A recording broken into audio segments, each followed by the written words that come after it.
Hola y bienvenidos a este video tutorial. Vamos a iniciar sesión en esta página, en la de Firebase. Simplemente con tener una cuenta en Google podemos iniciar sesión. Vamos a comenzar a crear la base de datos.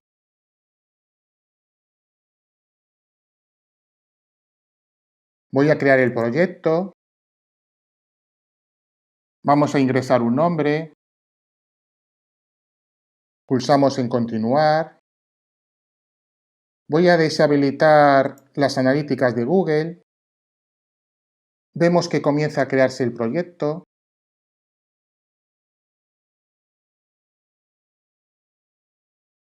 El proyecto está listo, vamos a continuar. Vamos ahora a agregar Firebase al proyecto. Vamos aquí a pinchar en Web. Le ponemos un nombre y la registramos.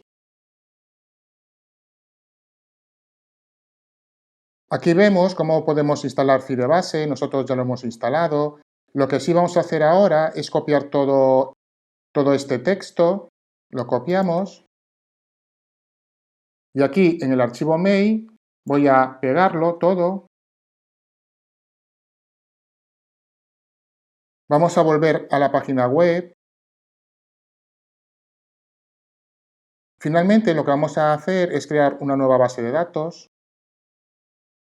Con Cloud Firestore vamos a crear esa base de datos. Vamos a comenzar en modo de prueba. Le damos al siguiente.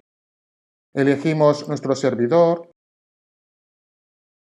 Lo habilitamos.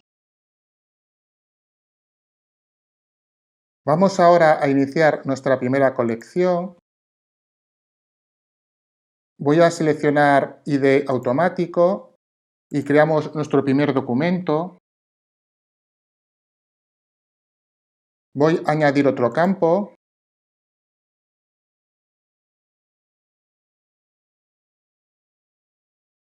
Ahora vamos a guardarlos. Bueno, pues hemos iniciado una colección y agregado un documento y hasta aquí este video tutorial de cómo crear una base de datos en Firebase. Nos vemos en el siguiente video tutorial.